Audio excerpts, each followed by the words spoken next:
L'histoire commence avec un humain portant le coup final à un dragon, et ce dernier, dans ses derniers instants, admet qu'il ne se souvient pas d'avoir fait quoi que ce soit pour mériter d'être attaqué par les humains de cette manière. Il réfléchit au fait qu'il a même combattu à leur côté par moments et soupçonne qu'il pourrait y avoir une autre raison qui les pousse à le tuer. Au lieu de chercher des excuses, il accepte son sort, pensant qu'il a peut-être simplement vécu un peu trop longtemps. Il sait que ce n'est pas exactement la fin glorieuse à laquelle on pourrait s'attendre pour un dragon divin présent depuis l'âge des dieux, mais il s'en accommode, estimant que ce n'est pas la pire façon pour un dragon de mourir. Alors qu'il se réduit en poussière, sa dernière pensée est l'espoir de pouvoir enfin reposer dans l'au-delà, mais les dieux ont d'autres plans. Au lieu de la paix, il se retrouve réincarné dans le corps d'un enfant. Lorsqu'il ouvre les yeux, il voit ses parents et une vieille dame penchée au-dessus de lui. Le fait qu'il se réveille aussi rapidement surprend la vieille femme, qui pense immédiatement que l'enfant pourrait être doué. Son père, bien sûr, se gonfle de fierté, déclarant que c'est tout à fait naturel, après tout, c'est son fils. Sa mère le nomme Dolan et le présente à son père et à son frère aîné. Puis, l'histoire avance de plusieurs années. On retrouve Dolan, plus âgé, debout sur une colline en train de regarder le coucher du soleil. Une fille nommée Eri arrive pour le ramener à la maison, et il lui sourit. Elle lui demande ce qu'il a en tête, mais il évite la question en disant que ce n'est rien. Les deux retournent au village, et nous apprenons que Dolan vit maintenant à Bern, un village près de la frontière nord du royaume continental d'Arkrest. La scène passe ensuite au réveil de Dolan le lendemain, alors qu'il commence sa routine habituelle. On apprend que, dans ce village, l'agriculture est le seul moyen de subsistance et que Dolan travaille dur dans les champs chaque jour pour gagner son pain quotidien. Après le petit déjeuner, il sort du village et explique qu'ici, à 15 ans, on est considéré comme adulte et on doit vivre de manière autonome. Il a maintenant 16 ans et a déjà quitté la maison pour s'assumer. Plus tard, il va pêcher avec son frère près de la rivière, et son frère mentionne que Dolan prévoit d'aller explorer le marais demain. Dolan confirme, expliquant qu'il faut faire quelque chose, car les hommes lézards ont disparu depuis un mois. Son frère, Dylan, lui rappelle que c'est normalement le travail des soldats, mais Dolan sait que le capitaine de la garde, Balan, et ses hommes sont trop occupés à protéger le village. Si Dolan n'agit pas, personne ne le fera. Son frère propose de l'accompagner, mais Dolan le rassure en lui disant qu'il ira bien. Juste à ce moment-là, Dolan sent un coup sur sa ligne et ramène un poisson. Plus tard, alors qu'il rentre au village avec sa prise, il croise la soldate Malida, qui le taquine à propos de sa pêche. Elle commente qu'au lieu de pêcher, il devrait se préparer pour son expédition de demain, mais Dolan la rassure en lui disant qu'il se prépare un peu chaque jour depuis la semaine dernière. Il la remercie ensuite d'avoir aidé à convaincre le chef d'autoriser cette mission, mais Malida balaie l'idée, disant que ce n'est pas grand-chose, car Dolan aide toujours les soldats lors de leurs entraînements. Il demande ensuite si elle et le soldat Albert partent quelque part, et il confirme qu'ils vont planifier la prochaine session d'entraînement pour les enfants. Albert conseille alors à Dolan de se concentrer sur son expédition de demain et de ne pas s'inquiéter pour eux. Dolan rentre ensuite chez lui et ajoute du sel au poisson pour le conserver. Alors qu'il termine, Eri arrive, lui rappelant que c'est le jour de la pratique de la magie. Il la taquine en se demandant si elle est venue le chercher, et elle rougit en disant qu'elle était simplement dans le coin peu après. Nous voyons Dolan pratiquer la magie avec la vieille dame qu'il avait rencontrée auparavant. Il lance un sort appelé éclair d'énergie sur une cible, et tout le monde est impressionné par sa précision et sa puissance brute. La vieille femme loue sa magie offensive, la qualifiant d'impressionnante comme toujours, et Dolan attribue humblement cela à ses enseignements. Elle annonce ensuite qu'il est temps de pratiquer la magie médicale, et on découvre rapidement que c'est le talon d'Achille de Dolan. Après l'entraînement, sur le chemin du retour, Dolan tombe sur une fille aux cheveux argentés. Le chef du village la présente comme Christina et l'informe qu'elle restera au village pendant un certain temps. Il se penche et murmure à Dolan de ne pas l'offenser, car elle est une noble. Dolan lui serre la main et, alors qu'elle s'éloigne avec le chef, il remarque qu'elle semble assez compétente. Plus tard, on retrouve Dolan de retour au village après avoir cueilli quelques fruits. Il explique comment les hivers ici sont suffisamment rigoureux pour congeler quelqu'un sur place, et les étés peuvent être insupportablement chauds. Il est encore surpris que les humains parviennent à vivre dans de telles conditions extrêmes. Dolan se rend ensuite chez ses parents, où il est accueilli par son frère Marco. Il leur remet les fruits qu'il a récoltés dans la forêt, et sa mère le remercie chaleureusement. La famille s'installe pour un repas préparé par sa mère, et alors que Dolan commence à manger, il déclare que la cuisine de sa mère est toujours la meilleure. Son père rit doucement, en commentant que même si vivre seul peut être relaxant, Dolan devrait envisager le mariage pour ne pas finir seul. Dolan se rappelle que son frère Dylan lui avait dit la même chose, mais il avoue qu'il veut profiter de sa vie de célibataire un peu plus longtemps.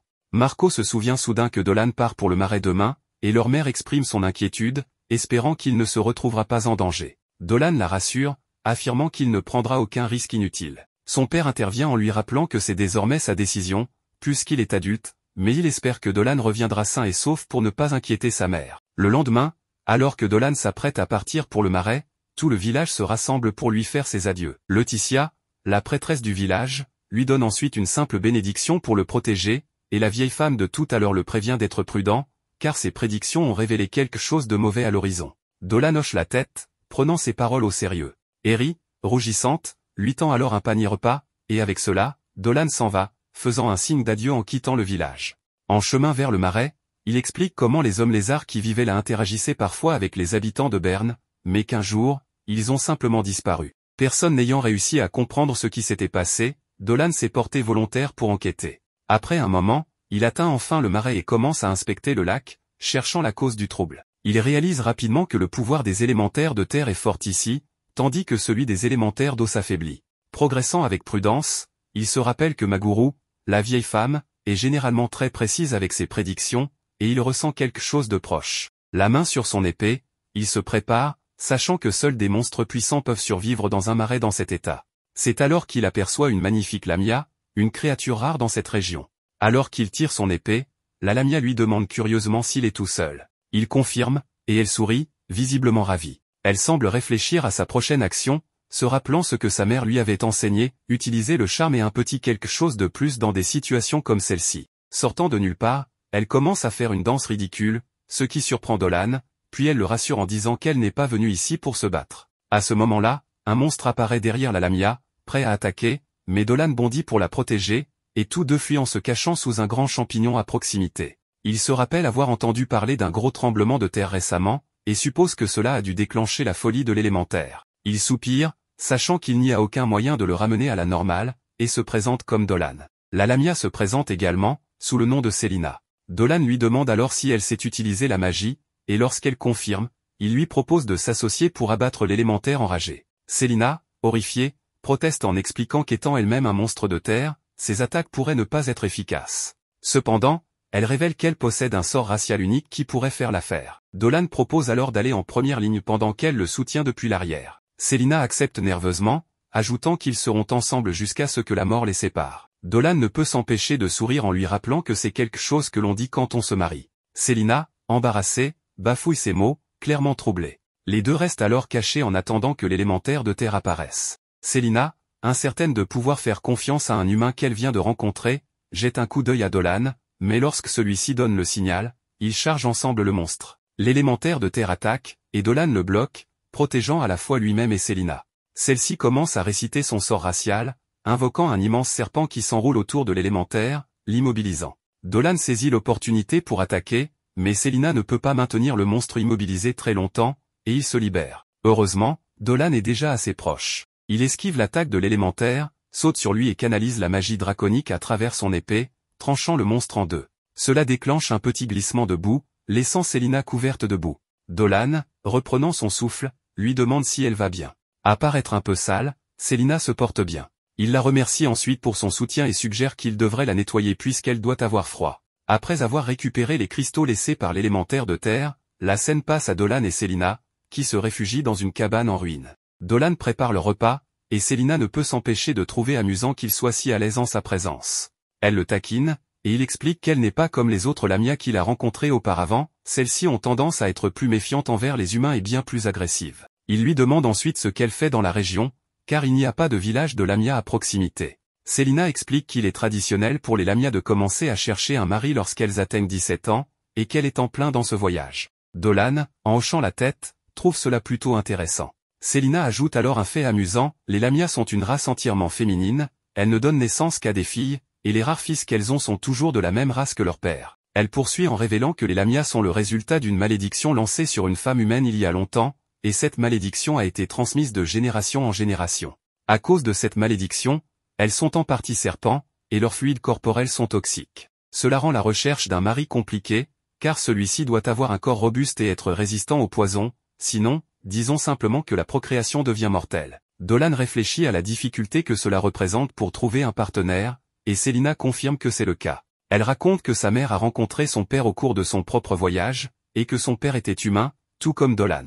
Dolan sourit, disant que c'est merveilleux, mais cela donne à Selina l'impression qu'il la traite comme une enfant. Il précise que ce n'était pas son intention, il la trouve simplement très mignonne. Cela embarrasse Selina, et tous deux s'installent pour manger. Selina, visiblement ravie par le repas, demande avec enthousiasme de quoi il est fait. Dolan est content qu'elle l'apprécie et révèle que c'est sa mère qui lui a appris à le préparer. Il explique que, pendant les nuits froides, sa famille se rassemblait autour de la marmite et partageait ce repas. Célina remarque à quel point il doit aimer sa famille, car son visage s'illumine chaque fois qu'il en parle. Dolan admet qu'elle a raison et réfléchit au fait qu'il n'est plus un ermite solitaire vivant dans une grotte. Le lendemain, il se serre la main pour se dire au revoir. En guise de cadeau de départ, Dolan se souvient que les Lamia aiment l'énergie vitale, alors il lui en donne un peu.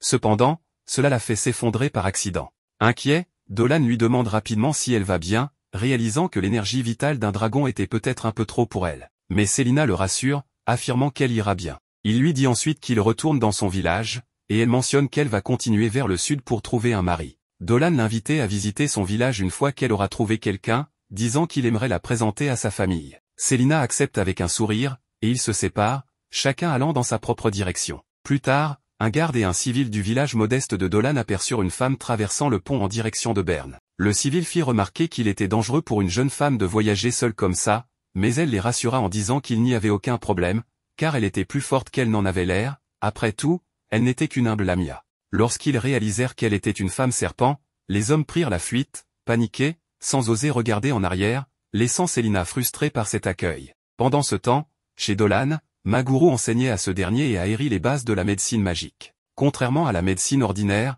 les potions magiques sont fabriquées à partir d'ingrédients infusés de magie et doivent être préparées avec une grande précaution pour être efficaces. Dans le pire des cas, la moindre erreur pouvait être fatale. À peine avait-elle fini d'expliquer cela que Dolan fit sa première erreur, et l'enseignante se mit à rire, commentant que le jeune homme n'était pas très doué pour les tâches délicates. Eri encouragea son frère à ne pas se décourager, notant qu'il avait un œil aiguisé pour les herbes médicinales et qu'il était excellent avec les enfants.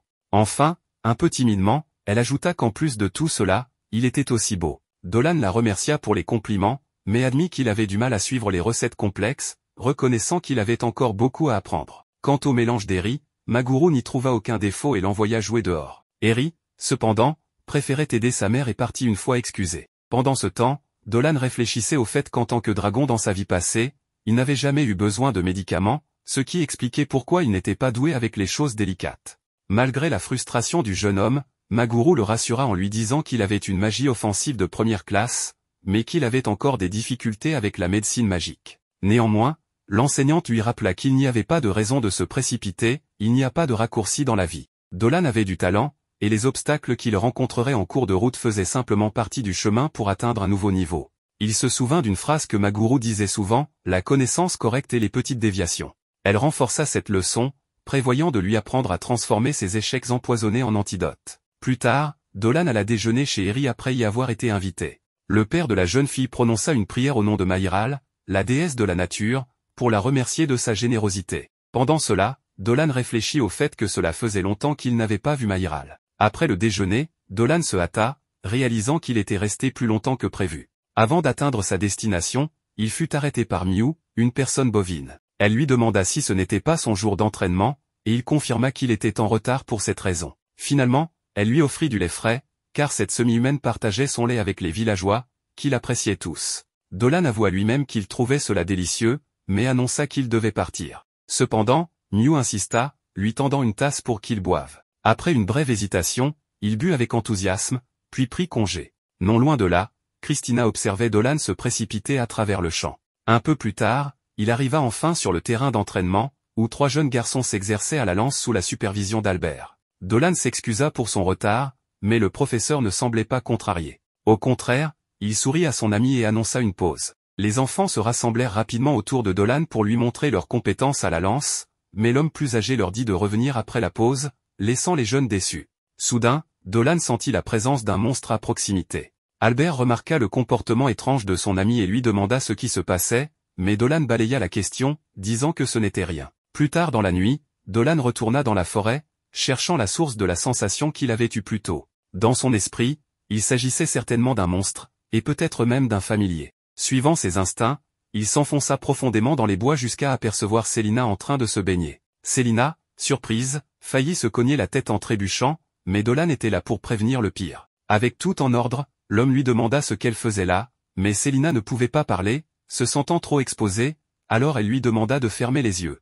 Dolan ne comprenait pas pourquoi, puisque Célina était une si belle femme, et être regardée ne diminuerait en rien sa beauté. Agacé, La Lamia ne comprenait pas comment il pouvait être aussi indifférent. Il expliqua calmement que désirer les choses belles était un instinct naturel, et qu'il n'y avait rien de honteux à cela. Cela dit, Dolan apparut bientôt avec une marque de main sur le visage, s'excusant pour son manque de tact, car Célina s'était vengée. L'homme reprit alors ses questions pour savoir pourquoi elle était là. Après tout, elle avait dit qu'elle partait à la recherche d'un mari. Célina avoua que c'était bien son plan, mais que les choses ne s'étaient pas bien passées jusqu'à présent, alors elle avait décidé de rendre visite à Dolan dans son village, car voyager seul était difficile. Dolan fut ravi de sa présence et promit de faire tout ce qu'il pouvait pour l'aider. D'ailleurs, il eut la brillante idée qu'ils devraient vivre ensemble, ce qui plongea Célina dans un état de panique. Après s'être remise du choc, elle demanda s'il était sérieux, étant donné qu'elle était un monstre. Dolan expliqua que dans son village, il y avait de nombreux êtres bêtes et demi-humains, bien que les villageois puissent se méfier de Célina parce qu'elle était une Lamia, ses pouvoirs et sa personnalité gentille gagneraient sûrement leur confiance, lui permettant de vivre paisiblement à Berne. Surprise, Célina n'avait jamais imaginé qu'elle pourrait se lier d'amitié avec des humains. Dolan avoua ensuite que sa présence rendrait sa vie beaucoup plus agréable. Réfléchissant à ses propres paroles, Dolan se demanda pourquoi cela donnait l'impression qu'il courtisait cette demoiselle. Quoi qu'il en soit, l'invitation avait déjà été lancée et acceptée par la jeune fille. D'ailleurs, Célina confessa qu'elle avait une autre raison de chercher l'humain. En vérité, elle espérait qu'il pourrait partager un peu de son énergie vitale avec elle, car elle n'avait jamais ressenti une énergie aussi délicieuse qui la faisait se sentir aussi bien. À ce sujet, Dolan la rassura en lui disant que dès qu'ils commenceraient à vivre ensemble, Célina aurait tout ce qu'elle voudrait. Il lui tendit alors la main pour sceller l'accord avec la Lamia. Dès qu'elle répondit à son geste, il lui transféra un peu de son énergie vitale en guise de démonstration gratuite, et la pauvre créature s'excita de la pointe de sa queue jusqu'au bout de ses oreilles. Cela fait, Dolan expliqua son plan à Célina. Le lendemain, le capitaine et quelques subordonnés évaluèrent le 3e jour consécutif d'attaques mystérieuses dans le village, où des animaux étaient tués et laissés sur place, accompagnés d'une étrange trace enfoncée dans le sol. À ce sujet, ils pensaient que le coupable pouvait être cette ombre mi-humaine mi-créature qu'ils avaient aperçue la nuit précédente, en d'autres termes, une Lamia, un être extrêmement dangereux craint par les humains. Ce que le capitaine ne comprenait pas, c'était pourquoi elle laissait ses proies dans le village au lieu de les emporter pour les manger. Sans plus attendre, l'officier avertit les anciens du village de la menace qui rôdait sur le territoire. Tout le monde voulait comprendre pourquoi une Lamia apparaissait dans cette région, car cela arrivait rarement. Le capitaine Ballan suggéra de former une escouade pour éliminer la créature une fois pour toutes. Cependant, l'un des dirigeants fit remarquer que le village avait trop peu de gens et que ce serait trop risqué, il fallait donc demander des renforts à la capitale, ce qui signifiait envoyer un messager immédiatement. Pendant ce temps, Dolan entendit la conversation en travaillant avec Albert pour ramasser du bois, réfléchissant à la profondeur du fossé entre les humains et les monstres. Pour lui, il était triste de penser qu'une femme comme Célina, si gentille et douce, serait détestée par les gens simplement parce qu'elle était ce qu'elle était. Lors de la réunion, Maguro exhorta tout le monde à ne pas paniquer et reconnut que Ballan était profondément préoccupé pour le village. Cependant, elle expliqua que la Lamia laissait probablement les animaux en offrande au village et suggéra qu'ils essaient de comprendre pourquoi. À ce moment-là, Eri arriva à la réunion avec les résultats de la divination suggérée par Maguro. L'ancien examina soigneusement l'étrange peau et conclut qu'Eri était parvenu au même résultat qu'elle. En d'autres termes, la divination prédisait que l'apparition du serpent était un bon présage et que tout le monde devait attendre de voir ce qui se passerait. En entendant cela, Dolan se réjouit de la décision et se précipita vers Célina à la fin de la journée, sachant qu'il pouvait désormais avancer avec la dernière partie de son plan. Lorsqu'il l'atteignit, il informa Célina que le plan des offrandes avait fonctionné, puis lui expliqua l'étape suivante. Le jour suivant, Ballan expliqua aux autres soldats que la Lamia avait été aperçue dans la région, donc une nouvelle session d'entraînement aurait lieu ce jour-là pour garder tout le monde en alerte en cas d'incident. Les enfants étaient captivés par la présence imposante du capitaine, en particulier Toro, son fils. Pendant ce temps, Dolan réfléchissait au fait que c'était le cœur de la défense de Berne et que ces personnes allaient l'aider avec la dernière partie de son plan avec Célina, y compris le capitaine, le lieutenant et même la prêtresse Laetitia, qui pouvaient utiliser des miracles de guérison et des antidotes. Cependant, comme elle était considérée comme une messagère de la déesse Maïral, Dolan devait être prudent pour ne pas la faire voir Célina comme une menace, car cela signifierait la fin pour elle. Quoi qu'il en soit, le reste dépendait maintenant de la Lamia. Sachant cela, la pauvre créature tremblait de peur. La nuit précédente, Dolan avait prévu qu'elle le sauve pendant l'entraînement dans le territoire des lapins fouisseurs, car il entrerait volontairement dans la tanière des animaux, puis donnerait le signal pour être secouru par Célina. Cependant, malgré le plan, un garde arriva en courant pendant l'entraînement pour signaler qu'un ours cuirassé approchait. Sans tarder, la gigantesque bête apparut, enragée. Ballan ordonna à tout le monde de ne pas attaquer, car un coup de l'animal pourrait couper un humain en deux. Le problème était que Toro était sans défense et très proche de l'ours. Dolan réagit rapidement, se jetant sur le garçon pour éviter une tragédie. Au même moment, Célina apparut soudainement, se jetant sur Dolan pour le protéger des griffes de la bête. En réponse, la Lamia lança un sort sur l'ours, lui ordonnant de retourner dans la forêt, ce qui stupéfia tout le monde, car la bête obéit docilement à son commandement. Après avoir écarté l'ours, Célina demanda si Toro allait bien, mais le capitaine doutait des intentions de la Lamia et la menaça. Dolan argumenta qu'elle les avait sauvés, et Malid acquiesça. Pourtant, Balan restait méfiant, il questionna pourquoi la Lamia avait laissé des offrandes dans le village et pourquoi elle avait sauvé Dolan et Toro. Célina expliqua qu'elle les avait sauvés parce que leur famille serait dévastée s'ils mouraient. Sur ce, Célina s'inclina et supplia d'être autorisée à vivre dans le village, expliquant que son père était humain et avait toujours aimé sa mère. En entendant cela, Balan demanda l'avis de Laetitia. La prêtresse reçut un message de la déesse Maïral affirmant que la Lamia devant eux n'était pas une menace et que tout le monde devait vivre en harmonie. Elle s'approcha ensuite de Célina et remarqua que la créature gardait les yeux fermés pour apaiser la peur humaine des malédictions, mais elle lui demanda doucement d'ouvrir les yeux parce que tout allait bien. Cependant, Célina était gravement blessée et finit par s'évanouir. Après quelque temps, Célina se rétablit et on lui attribua une maison où vivre. Lorsqu'elle visita son nouveau chez-soi, elle fut touchée par la gentillesse des villageois. Il y avait même une peluche de champignons à l'intérieur de la maison, une idée suggérée par le capitaine Balan lui-même. En parlant de lui, Balan s'excusa d'avoir pointé son arme sur la Lamia, car elle avait sauvé la vie de son fils. Harry demanda à Célina de partager tout ce qu'elle savait sur son espèce afin qu'il puisse mieux apprendre à s'occuper d'elle. De même, Célina souhaitait apprendre tout ce qu'elle pouvait sur la race humaine. Enfin, Dolan fit semblant de ne pas connaître le serpent et lui tendit la main en guise de salutation. Elle pleura et répondit à son geste. Ainsi, Dolan accueillit Célina au village de Berne. Plus tard, Célina continuait de recevoir plus de choses chez elle, tandis que Dolan, au loin, se réjouissait que son plan ait réussi. Mais en se souvenant que la déesse Maïral l'avait aidé avec la prédiction, il souhaitait simplement la revoir pour la remercier de son aide ce jour-là. Avec cela en tête, à la tombée de la nuit, Dolan se sépara de son corps comme s'il était un fantôme. Pour être plus précis, il s'agissait de sa forme astrale, avec laquelle il pouvait aller directement au plus haut du ciel, où il rencontra sa forme de dragon qu'il avait toujours eue, cette fois en présence de la déesse Maïral. La déesse trouva étrange d'être appelée divinité, plaisantant avec Dolan sur le fait qu'il était devenu si humain en si peu de temps. Quoi qu'il en soit, Dolan remercia Maïral pour l'oracle, car après tout, si celui-ci n'avait pas menti à ce moment-là, il n'aurait pas accepté Célina dans leur village. Mais en même temps, c'était étrange, car après son décès, il n'avait jamais pensé que Maïral le retrouverait transformé en simple humain. Cependant, la déesse affirma qu'une âme comme la sienne était difficile à ignorer. Dolan avoua qu'il ne savait toujours pas comment il avait fini par devenir humain.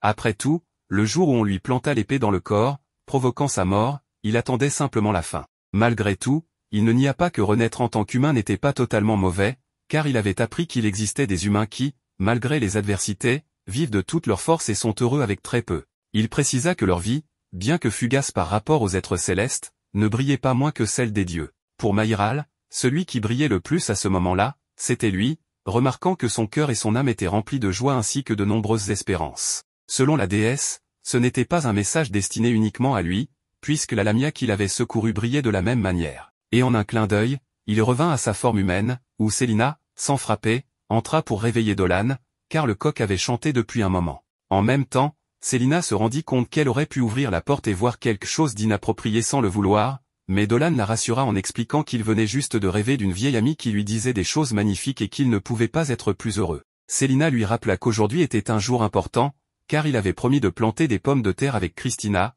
qui l'attendait dehors avec impatience pour travailler. Pendant ce temps, en ville, nous voyons un grand château qui était la demeure particulière d'une femme qui avait même des fées nettoyant les livres. La même femme, dont la secrétaire semblait très heureuse de livrer les messages, reçut un message de Christina, la fierté de toute la ville. Pour cette raison, la femme particulière, utilisant un peu de magie, ouvrit la lettre pour la lire immédiatement. Dans la lettre adressée à la directrice Olivia, Christina notait qu'elle n'était pas entièrement satisfaite du climat extrême du nord de Galoa. Pourtant, c'était l'une des raisons pour lesquelles tous les citoyens s'entraînaient quotidiennement. Bien que ce ne fût qu'un combat de spectacle, tout le monde voyait la vice-capitaine souffrir, des paroles qui ne lui plaisaient pas du tout. Cependant, Christina elle-même demanda à ne pas être sous-estimée, alors Malida n'hésita pas à devenir sérieuse et tenta de finir Christina d'un seul coup, mais échoua finalement. En fin de compte, la victoire revint à la jeune femme aux cheveux blancs, qui, avec de meilleures compétences à l'épée, non seulement gagna l'auditoire, mais aussi le respect de Malida en lui tenant tête. Malgré cela,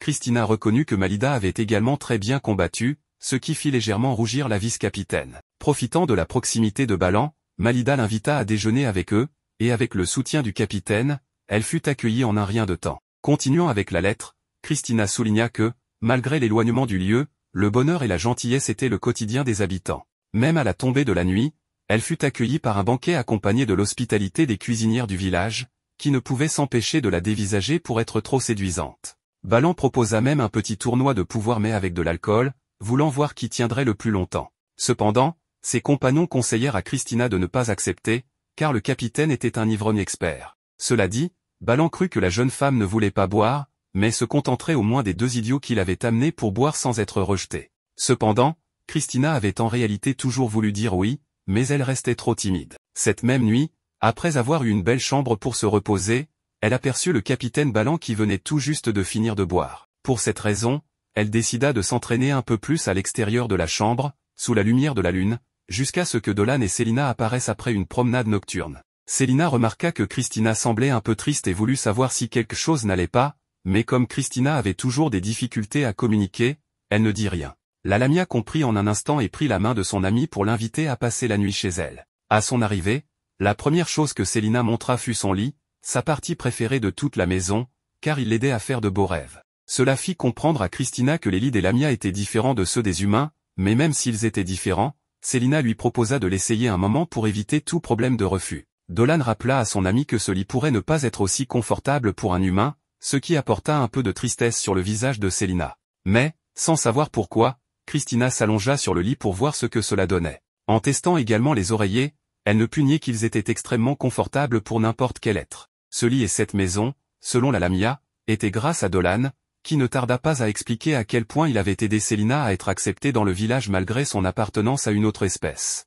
Cependant, même si tout allait bien, elle ne pouvait s'empêcher d'être heureuse, car plus elle passait de temps au village, plus elle adorait ses habitants. Elle raconta également que Balan aimait boire le lait de sa femme, et même les villageois organisaient des compétitions pour voir qui en buvait le plus lors d'un tournoi local, ce qui fit comprendre à Christina pourquoi le capitaine avait voulu rivaliser avec elle. Célina raconta aussi que le frère de Dolan était un excellent pêcheur et qu'il avait même pêché un poisson géant récemment, qu'il partagea avec toute sa famille. Dolan expliqua que non seulement son frère ou le capitaine avait des talents spéciaux, mais que les autres villageois étaient également doués dans différents domaines, il suffisait simplement de les connaître. Par exemple, Marida, malgré son statut de vice-capitaine, adorait les sucreries. Avant de continuer, Célina demanda à Dolan ce qu'il faisait là, debout, et les 2 femmes le jetèrent sur le lit pour qu'il puisse lui aussi tester son confort, ce qui les fit rire aux éclats, et qui sait quoi d'autre. Le lendemain, les villageois se réunirent pour essayer le lait de Mew. En effet, il s'agissait d'un autre défi ouvert avec Balan pour voir qui oserait boire plus de lait que lui. À ce moment-là, Christina arriva avec Célina, accueillie par les sourires des habitants. Christina ne nia pas qu'elle était venue pour goûter ce lait dont Balan se vantait tant, alors sa femme alla directement chercher un peu pour la jeune femme, qui après une bonne gorgée, remarqua à quel point il était délicieux, ce qui ravit Mew. Ces paroles furent perçues comme un défi par le capitaine, qui voyait en Christina une éventuelle adversaire. Lorsqu'elle affirma être la plus grande buveuse du village, la compétition commença et de nombreuses rondes furent servies ce jour-là, jusqu'à presque épuiser Balan, qui montrait des signes de faiblesse à force de boire. Finalement, le capitaine s'évanouit après avoir trop bu, et Christina triompha ce jour-là avec un sourire sur le visage. Même après sa victoire, Dolan voulut savoir si elle se sentait bien après avoir bu autant de lait et s'il s'agissait d'une vraie victoire contre le puissant capitaine. À ce moment-là, Mew apparut pour lui demander si elle avait le temps de goûter le lait de Mirou, sa fille. Elle aurait aimé le faire goûter à son mari en premier mais en le voyant aussi épuisé, il serait préférable de ne pas le déranger pour un moment. Christina prit donc une grande gorgée pour évaluer la qualité de ce lait, le trouvant encore plus sucré que le précédent, ce qui la rendait vraiment délicieux, et finit par recevoir un grand câlin de Mirou, rempli de joie. À la fin de la lettre, Olivia Lucquebern semblait faire un trou dans son cœur. Au même moment, une visite arriva pour Olivia, qui se retrouva en un clin d'œil dans une fête très importante. Mais depuis la distance, elle entendait les murmures de tout le monde, disant que Christina s'était liée d'amitié avec une Lamia, et les gens de la haute société n'étaient pas très à l'aise d'être proches d'un monstre dangereux. Ces rumeurs arrivèrent jusqu'à Kiren, qui se rendit auprès d'Olivia pour en savoir plus sur cette Lamia. Selon elle, il était essentiel de tout savoir sur la menace que Christina pourrait affronter. Après tout, une Lamia était une créature dangereuse à garder près de soi, et avec la vague de disparitions qui avait eu lieu dans la ville, il valait mieux protéger la chère Christina.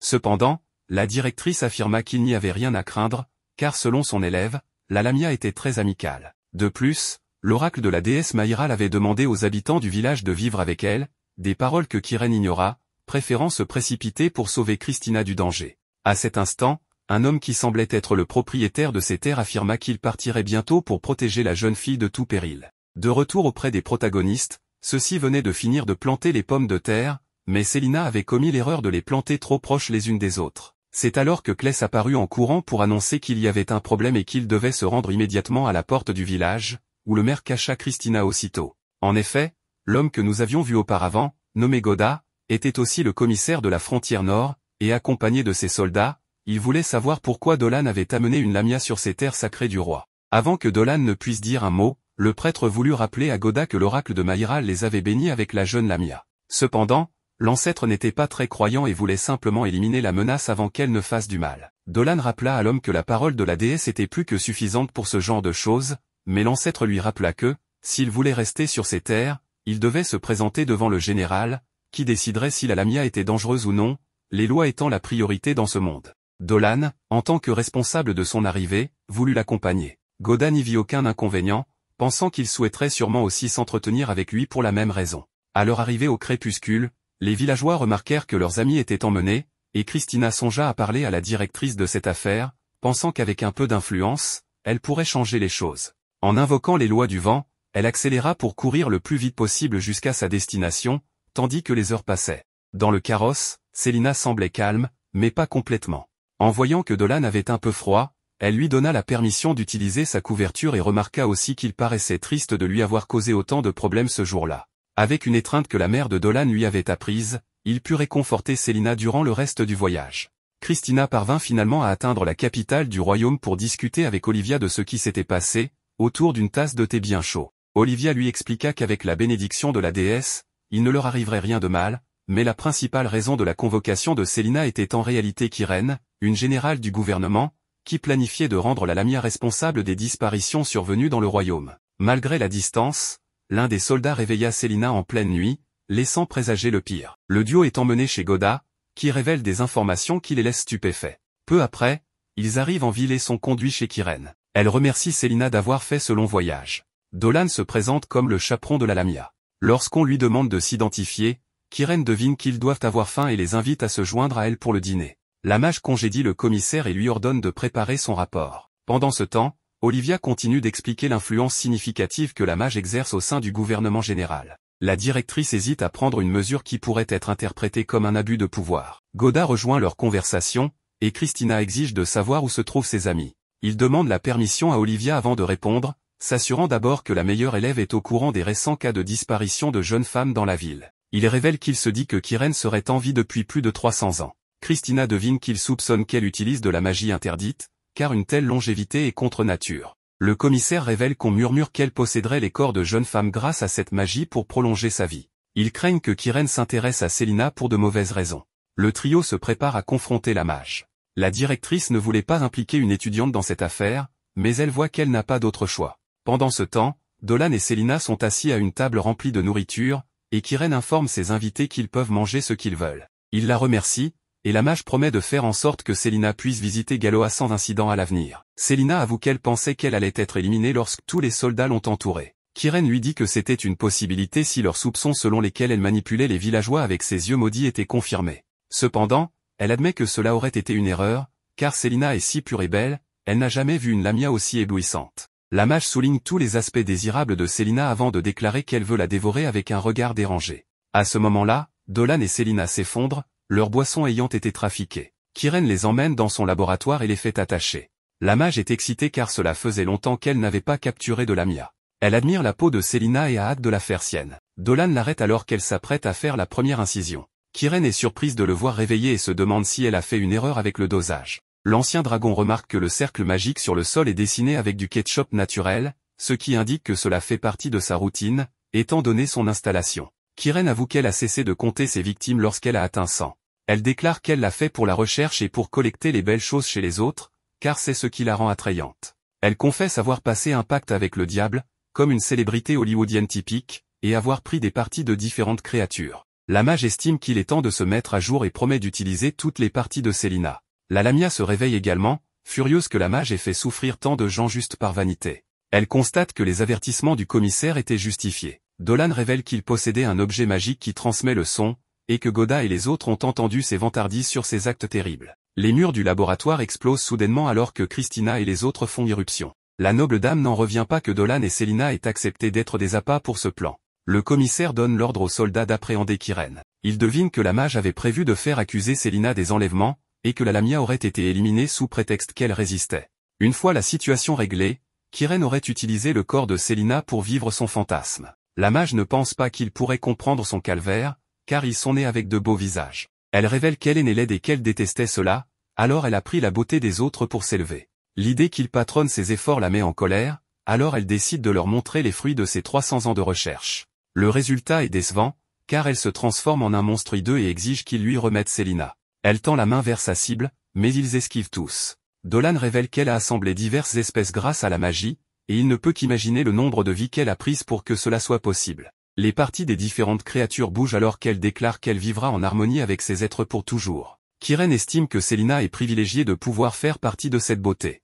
Elle tente d'attaquer les soldats, mais la Lamia l'arrête avec ses yeux maudits, ce qui permet aux hommes de battre en retraite en toute sécurité. Selina ne peut pas tenir plus longtemps, alors Christina coupe les doigts du monstre avant qu'il ne l'atteigne, mais il régénère. La meilleure élève poursuit son assaut, continuant de taillader. La mage, agacée, libère davantage de puissance, des yeux s'ouvrent tout autour de son corps alors qu'elle lance un sort de magie noire, mais Christina le bloque. La directrice ne peut qu'observer, car elle ne peut pas invoquer ses esprits sous terre. Dolan, qui travaillait sur un cercle magique, demande à la noble dame de se retirer. Lorsqu'il termine, il la piège avec un sort et lance des flèches magiques avec un autre, ce qui détruit la malfaisante. Les villageois restent en ville quelques jours après l'incident. Dolan apprend à Selina à lire, et elle est impressionnée que les humains le fassent constamment. Ils sont ensuite rejoints par Olivia et Goda. Le commissaire s'excuse de les avoir impliqués dans l'affaire. Selina le supplie de relever la tête, lui assurant que tout va bien. Dolan avoue avoir été surpris lorsque le vieil homme leur a demandé de servir d'appât pour son enquête. L'antidote d'Olivia les a aussi aidés à se remettre du poison soporifique. Il est révélé que le gouvernement général est honteux de ne pas avoir pu empêcher leur propre mage de commettre de tels crimes odieux. Goda présente à Selina son permis pour visiter Galoa et son enregistrement en tant que citoyenne officielle du royaume. Il précise qu'il savait dès le début qu'elle était une âme douce, donc elle pourra vivre à Berne sans problème. Elle est surprise de voir à quel point le vieil homme est cool par rapport à leur première rencontre. Olivia a également quelqu'un qui souhaite rencontrer Dolan. Ils se rendent à l'académie et il est heureux de voir Denzel, le fils de Muru, qui a entendu parler des exploits de l'ex-dragon. Il propose de les emmener faire un tour en ville. Ils se rendent au marché principal, et les gens sont terrifiés par Selina.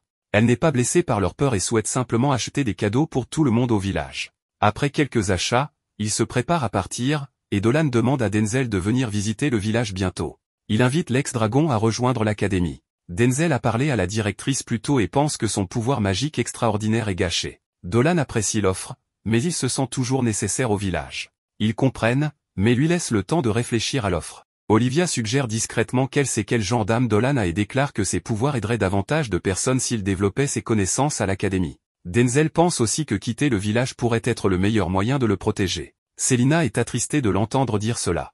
En route vers Berne, Dolan avoue que l'offre l'intrigue, mais qu'il a encore beaucoup à faire au village. La noble dame voit qu'il aime son lieu de naissance et comprend pourquoi, mais elle pense toujours que l'académie lui offrirait des expériences qu'il ne pourrait pas trouver au village. Pendant ce temps, dans une forêt, un chasseur est troublé lorsqu'il voit une armée de monstres fourmis sortir d'un portail. Ils sont libérés par un groupe suspect, leurs yeux brillent à travers le portail.